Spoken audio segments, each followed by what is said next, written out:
as a former pastor, as a former volunteer that feels your pain, like, I just know that you can't move the kingdom of God forward without all the volunteers. I know most of the work that gets done around the church happens from the hands of you fine folks. So great job so we just want to take a moment and thank you. But here's the thing. I feel the pain. I know what it's like to be a volunteer.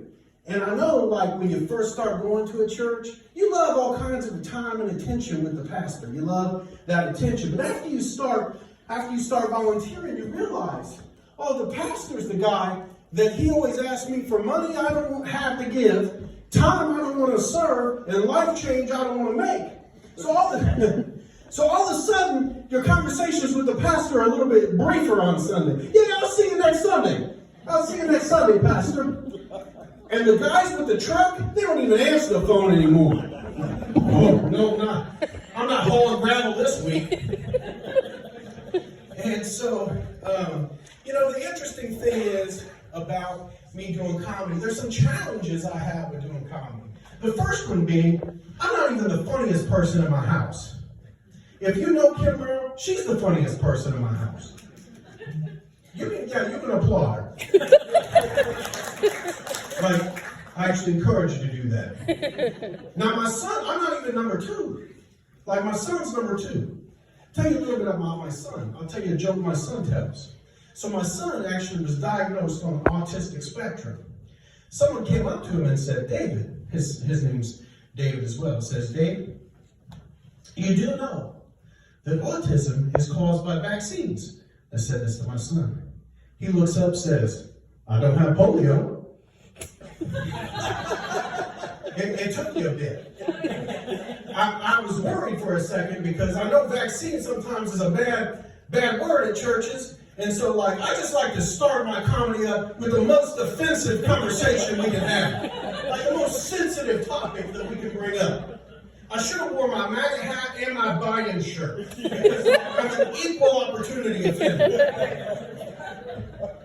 In addition, and so, but I can't even compete with real life. Speaking of my time volunteering, when I was serving at Jackson Road as a volunteer, I was on the welcome team. And the person over the welcome team her name was Kathy Smarella. Who's on the welcome team? We got a welcome team here? All right. Hey. That's it, greeters. Give yourself a hand. I was on the welcome team, started the new team. Kathy was one of the pastors at the church. One night, Kim and I, we were driving around, we're coming home, we realized we need cat food. I go into 7-Eleven, she tells me, go get Meow Mix. She specifically says, make sure you get Meow Mix. So I go into the 7-Eleven, they're out of Meow Mix, but they have Friskies. So I type in my cell phone, Friskies, ? Autocorrect says, Frisky, ? I send it to Kathy Smarella. For the record, she wasn't.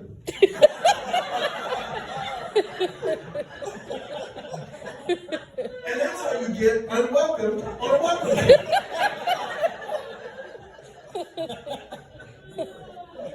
I've been doing this comedy for about 2 years, minus a pandemic.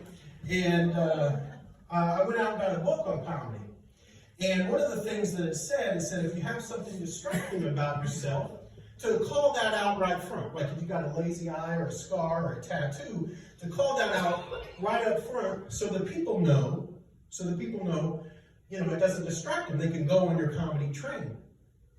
Where do I begin?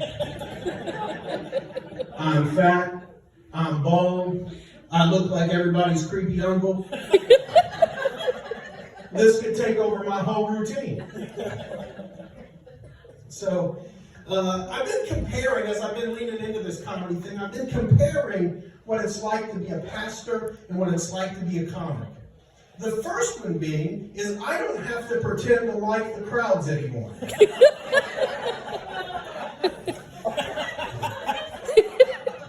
Somehow I've discovered the thing that pays worse than ministry. I have never had to do a sermon for 2 beers. I'm not saying I wouldn't have. I'm just saying when I speak Sunday, I don't think I'm being paid in beer. Like I said, I'm not saying I would. He's all in. He wants a check back, give me a 12-pack. Things are changing already. Yeah, but the church, man, churches do some weird stuff. For a group that says we have, certainty in the midst of all mystery, hope in the middle of all despair. You think we can find a better time for our church meetings? Oh, you like Sunday morning early? I'm more of a Thursday afternoon guy. Like, come on. Don't tell me it's the Lord's Day. If it was the Lord's Day, Chick-fil-A would be open. You know what I'm saying? And why is it I join the church and all of a sudden I got to start hugging men all the time? I hug more men now than I've ever hugged in my life. And like all these men that tell me they love me. Every time I hang up with your pastor, he's like, I love you, David. It's a good thing I love him back. What am I supposed to say? Goodbye. Talk to you later, Dave. And I wasn't always a good pastor when I was a pastor. Well, let's say I wasn't a perfect pastor. And so I'm doing this wedding, right? And I'm getting prepared. I'm standing behind the music stand. I have my notes and that kind of thing. And one of the brothers of the bride was going to play the guitar for the ceremony. I'm not a worship leader, and I don't think it took the gift of discernment for me to figure out what he was doing was not music. And so he was rehearsing, and so it was just awful. You have to trust me. I'm not even a guy that recognizes bad music. I'm just not that guy. My wife lovingly tells me when I sing, it's like Kermit the Frog joined the Bee Gees. That, I'm just not the guy. But I knew that guy couldn't play. And so no one was in the auditorium yet. And so I may have made the face like the following. Then I realized, I got to pull this together. I'm the pastor, I got to be good. And no one saw me. No one saw me pull it together, pull my, poker face on. Until they watched the wedding video 1 year later. Together as a family. And I'm not supposed to lie. I could have came up with one. Oh, I saw a rat, they all knew how I felt about the guitar playing. And here's the thing. I know what it's like to be a volunteer.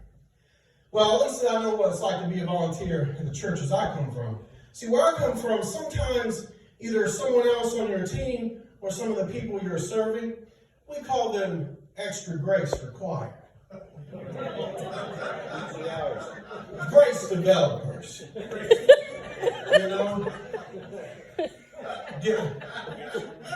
You have any grace developers? Don't raise your hand. Come on now. Oh, wait. Just the pastor. Yeah, you stole my joke. Come on, I'm getting paid for this. I'm not sharing my beer, my friend. Stole my joke. Extra grace required. You can tell the extra grace required by the scriptures they lock onto. Send someone off to college, all of a sudden they start talking about all these green herbs in Genesis they want to read about. Then you think about it, you'll get it. When someone goes through a rough time in their marriage, all of a sudden they're asking a lot of questions about the divorce scriptures. You know what I'm saying? It doesn't take the discernment to figure out what's going on. Well, one guy comes up to me and he says, David, why was Abraham allowed to marry his sister? Why in all the mysteries of the universe is that the question you have? Do you have a sister? How many sisters do you have? And should I call her? That's the one guy I said, man, you need to get on Tinder. You need to widen your dating pool. I had one extra grace required gentleman. One day when I was volunteering, I was getting out of the church, locking up, kind of depleted, kind of the natural state of a volunteer. And so I'm leaving the church. I hear these tires squealing. This guy pulls out. Pulling in. Gets out. Says, David, doesn't the Bible say women should obey men? And that's one translation.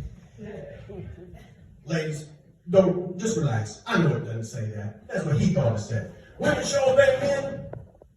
And I'm like, all right, here we go.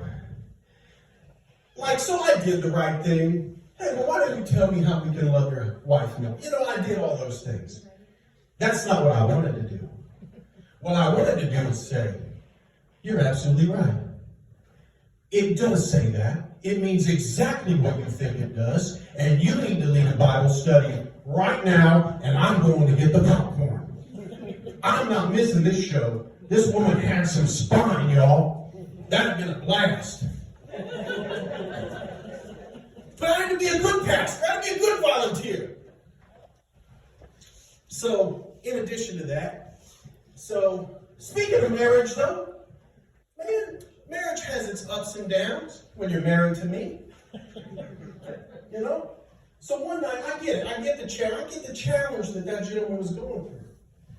So one night, my wife hands me the laptop. Says, David, I'd like you to watch a video. And I say, all right, what about? I look at it.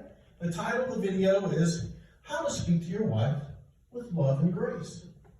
I'm like, okay, I can take a hint. This is till death do us part. I made a covenant with her. So I open up the laptop, log on, check the video. It is 97 minutes long. I don't have time for that. I'll figure it out on the way.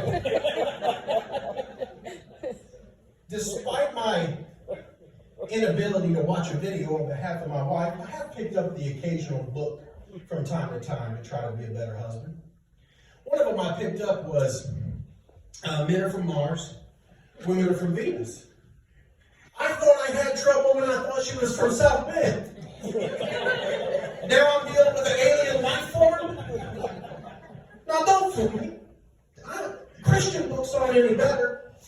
This one comes out, 5 love languages. 5 love languages?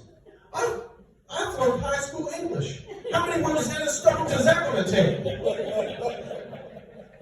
Here's the thing. I'm going to write a marriage book for men. It's going to be called, Relax, Men. She's from Earth, and she speaks English. The instruction manual. And we won't read that either. You can applaud, I'll take it.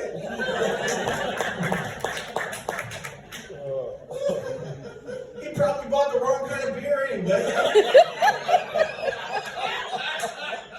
Some kind of Christian beer. That's alcoholic. Explains all the hugging going around here. That's probably why he's saying, I love you, Dad. Come on. You know, I wish there were a couple things I would have learned before I got married. Just a couple. All right, the first one being, I wish I would have knew I would lose the right to be warm in my house ever again. You feel my pain? I didn't know I was going to be walking around in robes and blankets for the rest of my life. Now here's what I did know. I did know that I was going to have to be a good, generous, faithful, considerate husband in real life. I didn't know that I was also going to be responsible for the gentleman that plays me in her dreams.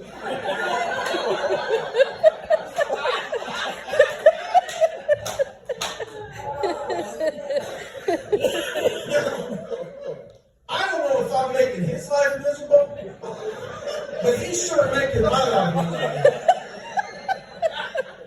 And if anyone has his cell phone number, I'd like to give him a call.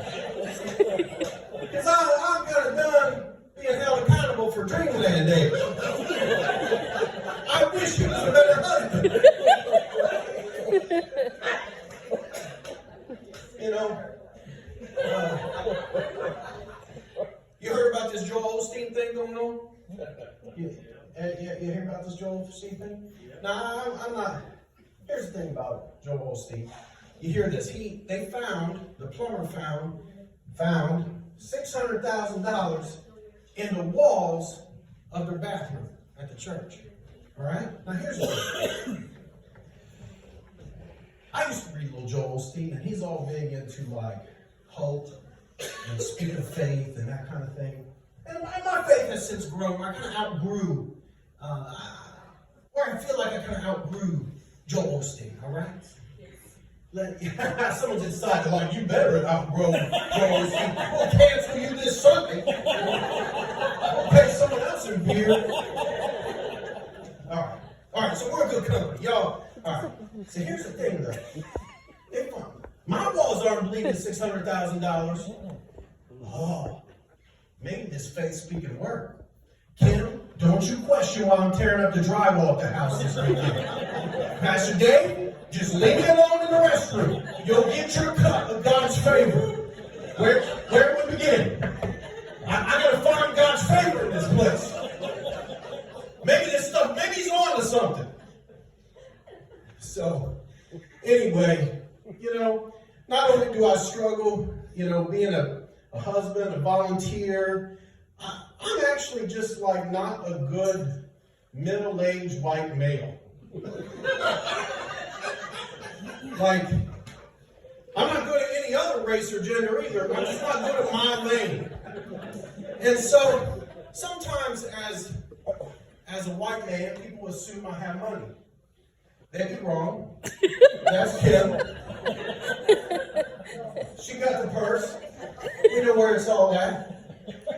Well, I had a gentleman come to me and say, David, you gotta go see a financial advisor. So I go see a financial advisor, and he says, you got a son, you gotta start putting money back for his college tuition. So I start putting money back for his college tuition, then I walk by his room. If I'm a bet man, this college has changed since I've been there. Unless you can major in footprints, color, cooking, and hot pockets, this one ain't going to college. My budget freed up dramatically. I went, put a down payment on a motorcycle, wrote in the ledger, college tuition. Went out, got me some Jordans. No more New Balance for me, baby. Throw those daddy shoes away. I don't want to offend no one. Is that a New Balance? Oh, you got the New Balance on. College tuition, what are you doing? I know the secret. I know as a white man, can I tell you something I've never said? I've never said, boy, I sure like to see a barbershop quartet. Oh, you love the barbershop quartets? We fans of the quartet? Oh, no. It's going to rock my whole, okay. So, here's the thing. I'm not a fan of the quartets, so you're going to have to forgive me. I got this routine on the quartets. So just imagine I'm talking about something you don't like. But see, as a volunteer at the church, I gotta be nice. This guy comes up to me and says, hey, I want you to come see my barbershop quartet I'm in. I'm like, I'm sure I got something. So, anyway, I didn't really want to go see this, or whatever fill in the blank your hobby is. And so, I go to the barbershop quartet. Well, now I'm on my way to the barbershop quartet, and I think, here's what I'll do. I'll make this a little better. I will invite Kim to go. Afterwards, we'll have a date, and it will be a nice way to salvage this evening, something I don't happen to be interested in. Somehow, in between the invitation and going to the concert, I upset Kim. So now, I'm in a barbershop quartet alone with a wife at home now. And that's how you make a barbershop quartet worse.